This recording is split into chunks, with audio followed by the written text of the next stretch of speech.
ನಮಸ್ಕಾರ. ಸಂದೀಪ್ ಕುಮಾರ್ ಹಿರೇಮಠ್. 786 ನೋಟುಗಳು, 456 ನೋಟುಗಳು, 369 ನೋಟುಗಳು, 111, 222, 333, 444, 555, 666, 777, 888, 999.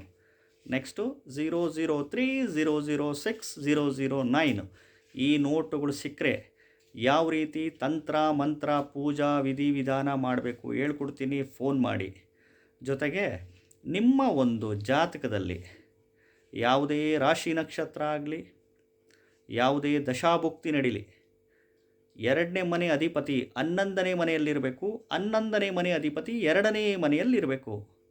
ಈ ಒಂದು ಗ್ರಹದ ದಶಾಭುಕ್ತಿ ಏನನ್ನ ನಡೀತಿದ್ರೆ ದಶಾ ಗ್ಯಾರಂಟಿ ದುಡ್ಡಿನ ವಿಚಾರದಲ್ಲಿ ಎಕ್ಸಲೆಂಟಾಗಿ ಆಗೇ ಆಗ್ತೀರಾ. ಉದ್ಯೋಗದಿಂದ ದುಡ್ಡು, ನೀವು ಮಾಡೋ ವ್ಯಾಪಾರ ಬಿಸ್ನೆಸ್ಸಿಂದ ದುಡ್ಡು, ಅನ್ಯ ಮೂಲಗಳಿಂದ ದುಡ್ಡು, ಲಾಟ್ರಿ ಹೊಡಿಬೋದು, ರೋಡ್ನಲ್ಲಿ ಹೋಗ್ಬೇಕಾದ್ರೆ ದುಡ್ಡು ಸಿಗ್ಬೋದು, ವ್ಯವಸಾಯ ಅಗ್ರಿಕಲ್ಚರಿಂದ ದುಡ್ಡು, ಬಿಸ್ನೆಸ್ಸಿಂದ ದುಡ್ಡು, ಅರ್ಥ ಆಯ್ತಾ, ಶೇರ್ ಮಾರ್ಕೆಟಿಂದ ದುಡ್ಡು, ಯಾವ ಥರ ಬೇಕಿದ್ರೂ ಲಾಭ ಬರ್ಬೋದು.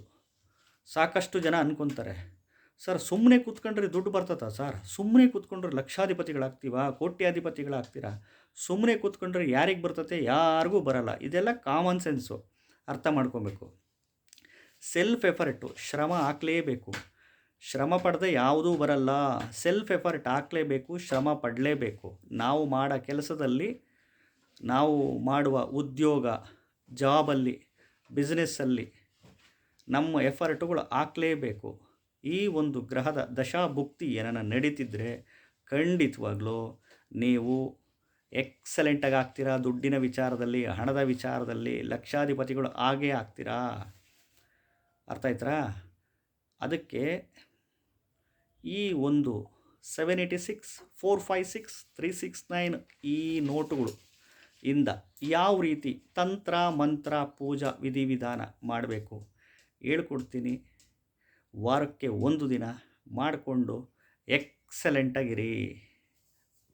ನಮಸ್ಕಾರ.